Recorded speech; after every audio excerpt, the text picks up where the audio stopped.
All right, so we have another brand new 2024 ZX10R because the first one didn't work out so hot for me and I really liked it.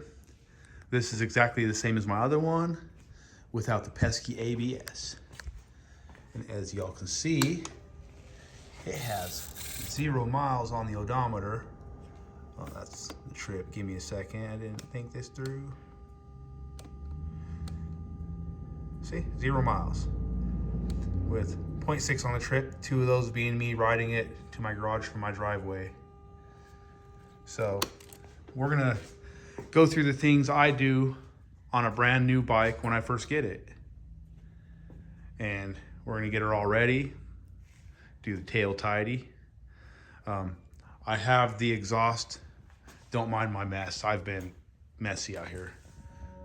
From my old one that'll eventually go on here, and we're hoping the flash ECU will swap right over, but we'll get into that.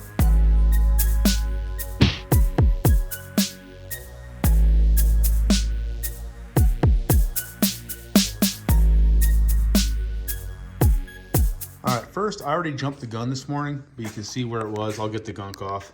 There's a sticker here and a sticker here I removed. It's these pesky stickers. You can see why I didn't like them. This is the old sticker from the old bike, but it goes right there. And I'm gonna take that out, and I'm probably gonna take the battery tender out that the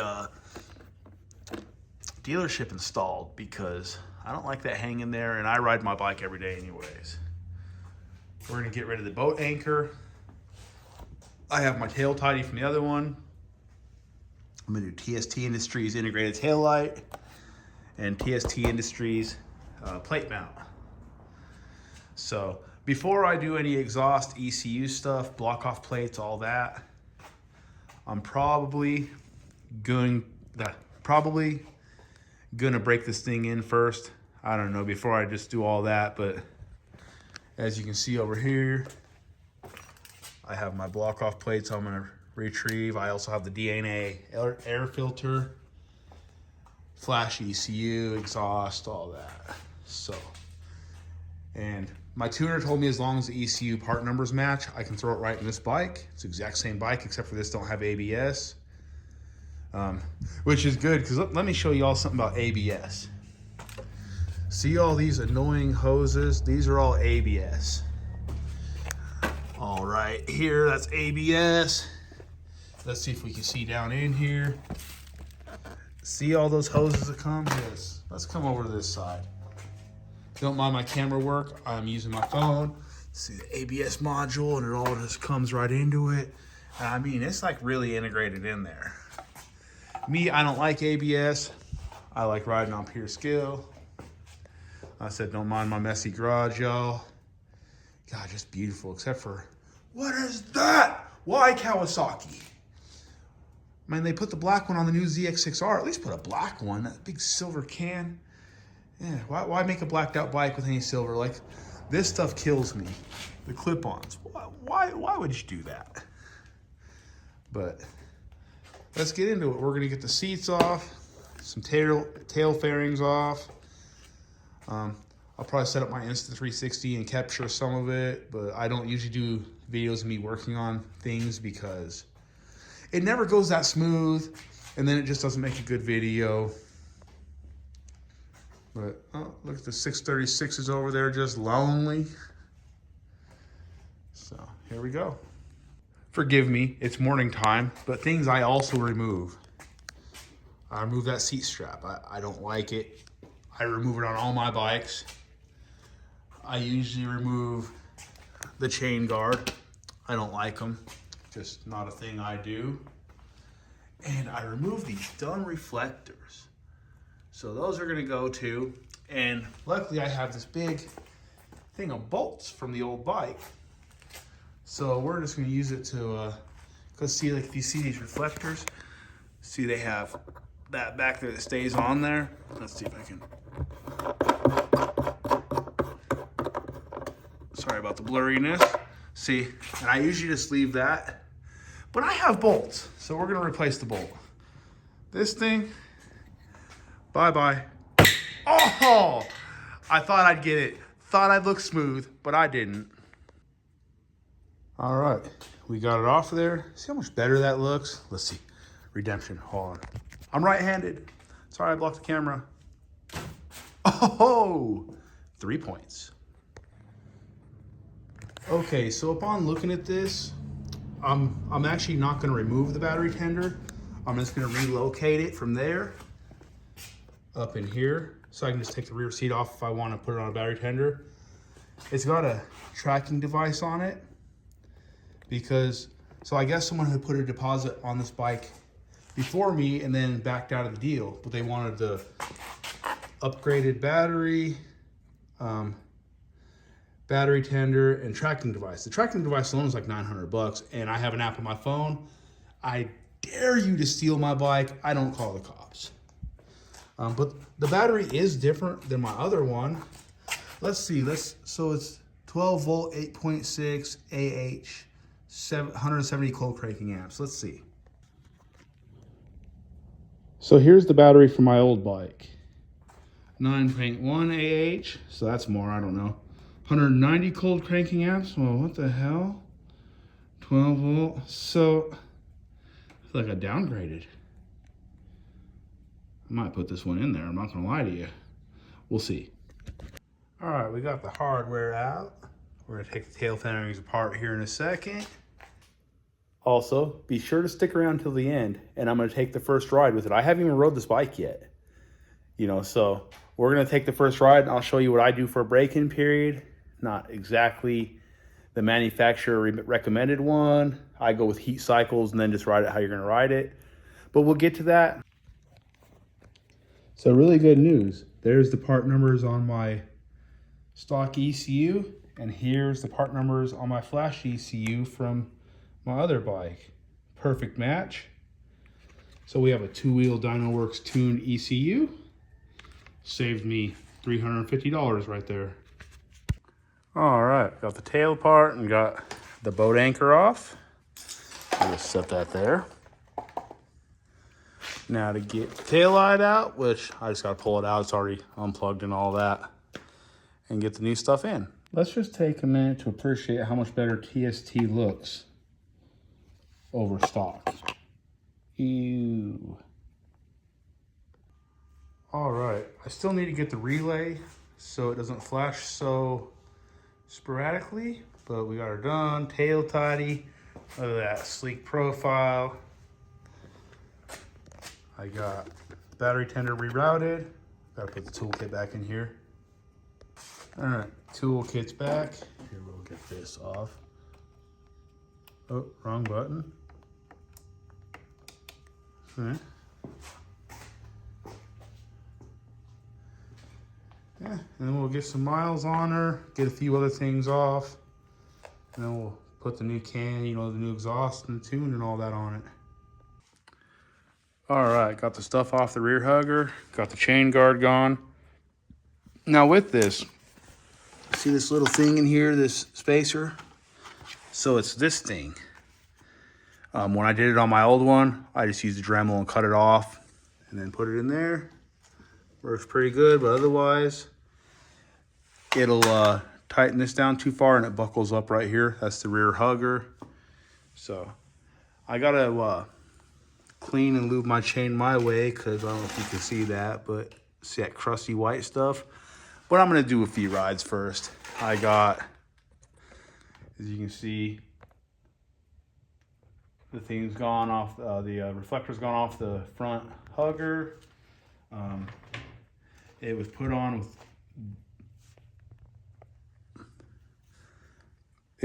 with these things.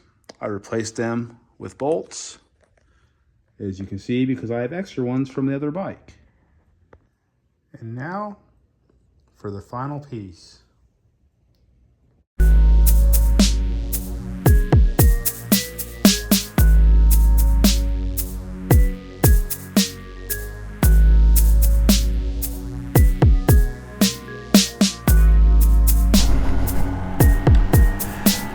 All right, 0 miles. Here's the first start of the break-in. Just get some heat cycle on it and all that. So what I do is I just do a couple heat cycles, you know, ride it easy, get it through a few times. And I just want to get the pistons set. I ride it somewhat easy. Most of my bikes new, I give it the underneath at least once on the first ride, you know. I kind of go with principle, just ride it how you're gonna ride it. They say that the braking determines, like if you do a hard braking, it kind of gives you more power, and if you do a soft braking, it gives you more reliability. So me, I try to aim somewhere in the middle of all that. Oh my goodness, what is going on here? Why? Oh no. So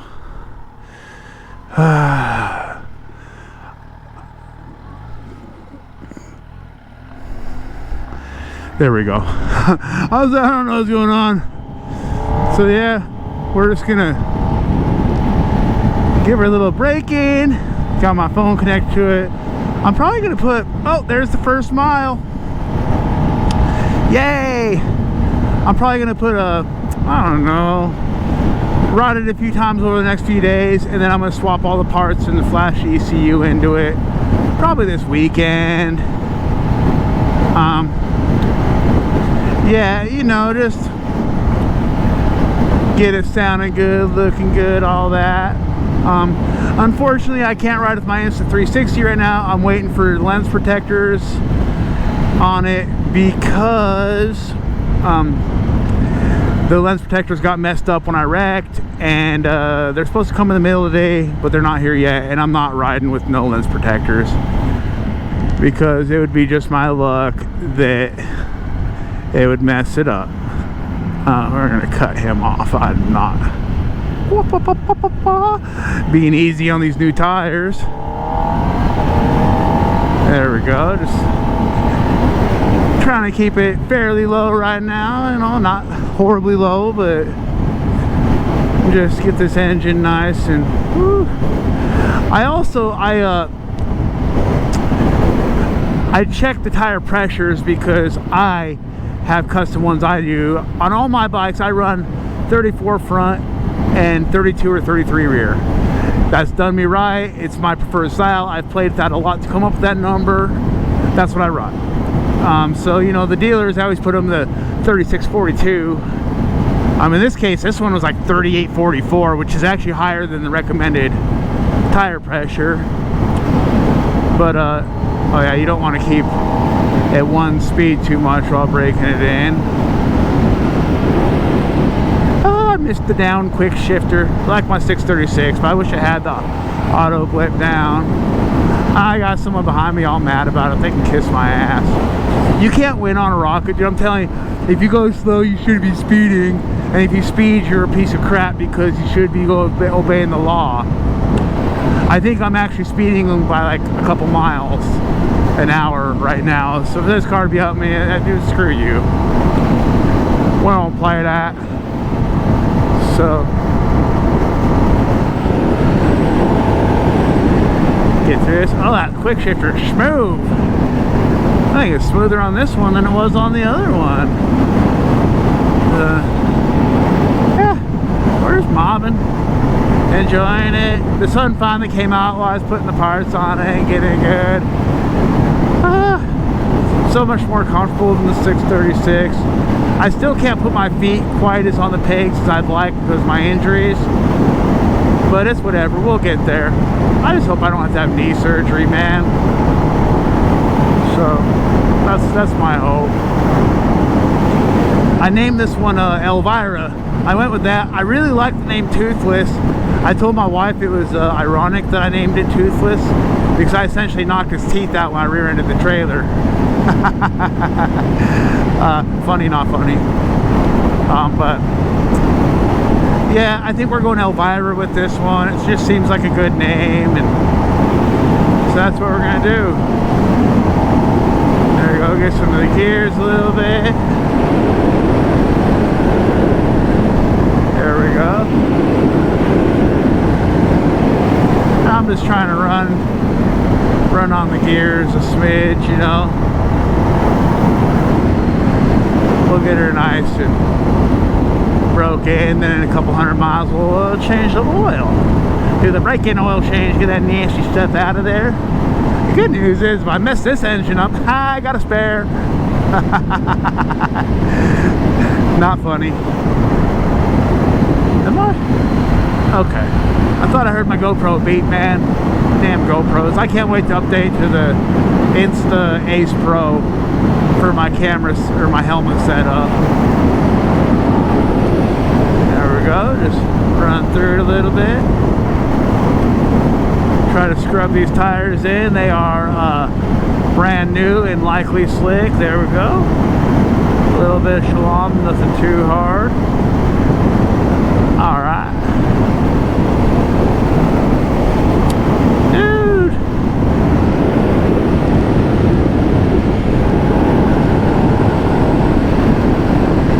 I do like that I have all the parts off the old one. I was able to slap right on over. It's better than waiting for parts, right? Okay, let's do this some gravel. We don't want to. We're gonna try not to wreck this one, guys. I swear. Just nice, easy little acceleration. Yeah, if I start sliding, I can't really kick the bike up because my knees.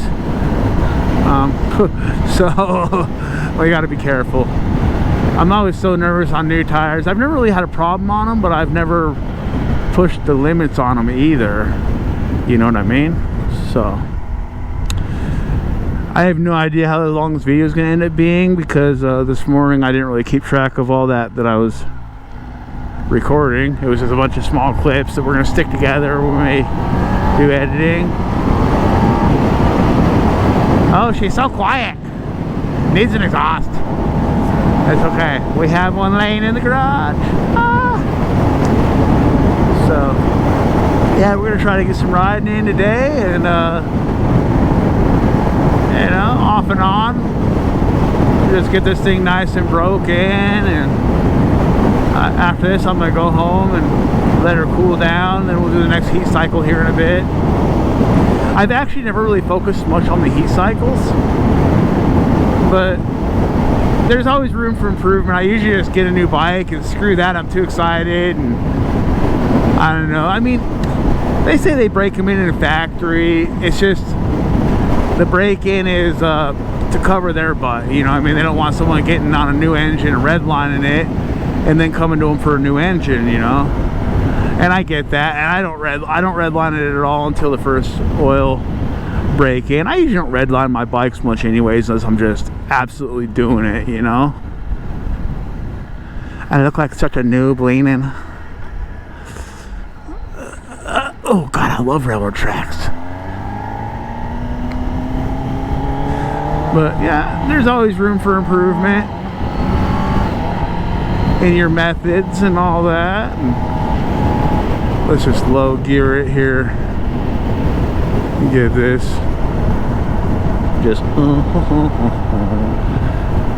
run through gears and all that. See, and after I do the heat cycles, then I'll slowly run through the gears a little bit. And look at this thing all broken, nice. And I always want to get the break-in oil out of it sooner than a couple hundred miles, but I think, you know, you definitely want to give it a chance to go through and collect anything it's going to collect. And then I like to do the next oil change at like 1,000, 1,500 miles, you know.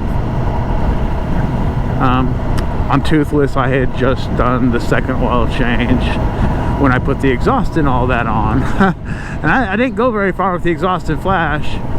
The irony is that usually when people make their bike faster, they wreck because it's faster. I made it faster and wrecked, not even going fast.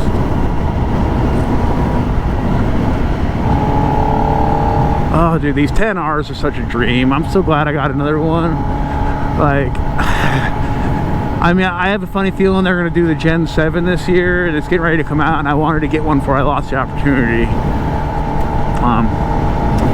Something I don't like talking about. I thought I had full coverage insurance on Toothless. I wrecked it. Turns out I didn't. I had paid the bike cash. It's a total loss. I'm going to sell parts and try to recoup some of my loss, but obviously I'm not recouping $21,000. I don't got it like that where I could buy one cash twice in a row. I got a really bad loan on this one, but I got a new bike. It's okay. It's just money. I can make money back. So it is what it is. It's not my favorite, but I'm not going to sit here and cry around about it. I'm just going to pay the loan off as quick as I can because it's like 19% interest. And bleh. I normally don't like getting loans on stuff for that reason. You know what I mean? I never get good loans. But, you know, doing stuff like this at least helps my credit because loans are handy. You know, focus on that credit. I didn't care about it when I was younger, and now I've been spending my adult life trying to make it right. Because, I mean, even like you pay more for insurance, you got bad credit, y'all. Like, if y'all don't know that, yeah, dude, that's an effect. I don't know what that has to do with insurance. Just an excuse for them to milk more money. You know, the whole point of this country is to keep the poor poor and make the rich richer. But we're not going to get into politics on this channel. It's not what we do over here. My knee's starting to hurt a little bit, y'all. Being crammed in that U-Haul all yesterday. It's like, I was gonna document the journey, but I was tired, and it's just, I ended up not. But I took a Ducati Panigale V4 over to Dallas for this guy here in town. So I transported his bike, and then I went and picked this one up. So I left my house at midnight Monday night, right? Dropped his bike off at 9 a.m. Went over, picked this bike up. I wasn't able to get it till about noon, and then shot back to Amarillo. So no sleep or nothing other than on the way down there, because we hadn't had any sleep that night, we pulled over, took a 20-minute cat nap, but it was a U-Haul van and you couldn't lean the seats back, so it wasn't a very good cat nap. Drove all the way there, and then she drove for an hour on the way home, and I took a quick nap. But so I was up pretty much, and I didn't sleep good the night before because, I don't know, my body hates me. So it was like almost a 24-hour trip with no sleep, and it was just rough. When I got here last night, I was just beat, man. Dropped the U-Haul off, ate dinner, went to bed. So yeah, it's been rough. I'm still tired right now, but I'm not gonna let that hold me down.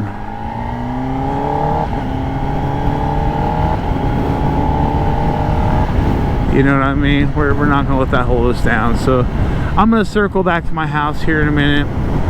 We'll let this cool down, do the next heat cycle. I've heard you do that 3 times. Like I said, I've never done the heat cycle before, but this is what we're doing this time because I agree with that. You know what I mean? So you want to set these pistons and then just, you know, not give her the onion for the next couple 100 miles. Just my opinion. I am no mechanic. I'm not an expert. I'm just a guy who loves motorcycles, and I've had a few. Now you should know I did a hard break-in on my 636. It's sitting at 20K and runs like a top still. No issues. Even the clutch I replaced didn't need to be replaced. I just like to do things before they need it, you know. There was no warning signs or none of that told me I needed to do it. I just knew with that kind of mileage, you know, I was getting up near 20K. It's probably not a bad idea. So yeah, I've had really good luck. But I really like this bike, and I want to make it last forever because I don't want to wreck this one. I want it to go good and all that. So we're gonna try this new thing. Like I say, you can always improve, man. Never think you just know everything, got it all down, and not try to better your situation, the way you do things, take advice. I mean, you never know. And I've heard good things about the heat cycle thing. I think really everyone's just guessing when it comes to break-in, man. I know in any of my bikes I've broken, I've never had an excessive amount of anything in the oil. When I do the first oil change, you know, break-in oil always looks nasty though. It's like thick and goopy. Ooh, without the ABS, these brakes feel so much better.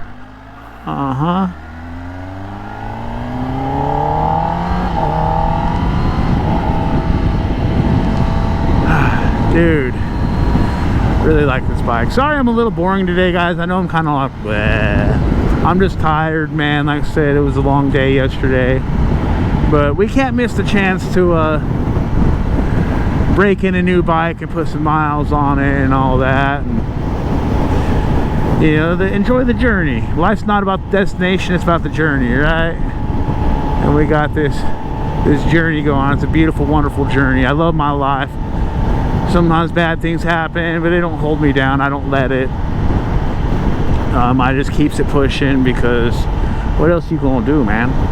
You know, the people who let bad stuff get to them tend to stay down because they just take it too much to heart. You know what I mean? I don't take stuff to heart, man. Like a lot of people are surprised I'm already riding after my wreck. Like, oh, a lot of people quit riding. Like, yeah, I'm not a lot of people, man. It's not my first wreck. Probably won't be my last. Hopefully it's my last of the ZX10R. I say that because I really will keep this one forever if I given the chance. Oh, there we go. Stretch my knees out for a minute. Whew. The cramp in them hurts. Ah. Woo. Plus my back was barking this morning. I have some bulging discs from the wreck, so I mean, they're probably partly bulging before. I just lead one of those lifestyles, man. Does that mean I get to go? No? No? Well, it damn well should. Why is that thing so... Oh, turn light. See, I'm retarded. I'm just tired, guys. Ah, a cop. The sheriff.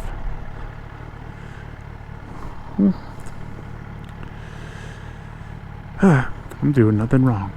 I am fully legal. Still not a fan of cops being by me. It always makes me self-conscious.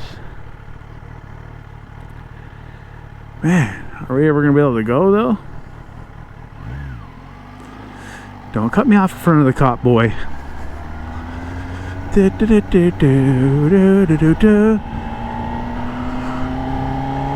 Hey, surprisingly, didn't even look twice at me. Usually the cops try to like it's like they almost try to goat bikers, you know, like, or goad, or is that the word goat? Is that the word goad? You know, try to kind of provoke you into doing something so they can mess with you. I'm not saying all cops are bad. I'm not saying all cops do that. I'm just saying that there's a lot of cops out there whose peepees are probably minuscule and just have issues, got picked on at school. I don't know, man. I met some cops that aren't that bad, and I've met a lot of cops that are. One thing I can tell you is just how they say, you know, criminals are criminal by association, or, you know, people are criminal by association. Say if I hang out with criminals, I can't even finish a sentence, huh? So if I hang out with criminals, in their eyes, I'm a criminal. That's criminal conspiracy, whether I'm breaking the law or not. So we all know there's a lot of corruption in the police departments and all that. And my view on that is, if they still work there, that means at some point they've either been a part of it or known about it and kept their mouth shut, which makes them criminal. I don't care. So in my eyes, there really are no good cops, whether they try to be a good cop or not. You know, I mean, same as with us. If we're hanging out with criminals, we're criminals. In my opinion, the police department is a criminal organization. I'm just throwing that out there. That's my thoughts on it. So, anyways, I'm off topic. We're breaking it in. We got 13 miles now. 13, guys. Maybe we'll hit 100 on her today. Let's see how my knees feel about that, huh? Yeah, I'm even wearing my slick Alpine Stars jacket today. I'm wearing my gear. Oh. So all the AT-GAT guys, tomorrow I'll probably be out in a tank top. It's only supposed to be like 80 today. We'll see how I feel later. I might do the tank top. I don't know. But yeah. Take that, AT-GATs. For those who don't know AT-GAT, that's all the gear all the time. I'm not an AT-GAT, but I do like gear. Gear's good. Depends on what I'm doing, how I'm feeling, all that. But I've been known to go felony speeds in a tank top. I always wear my helmet and gloves, though. Always wear shoes. Usually wear pants. Not always. So new it's burning the packing out of the exhaust. Look at that. Man, I knew I smelled something. I forget. Usually I don't get it on the new exhaust, you know, the stock one. I get it when I put an exhaust on, like my Graves did that. See, there's a Graves right there. Yeah, look at that. Eee. All right, y'all have my license plate number. Don't track me down.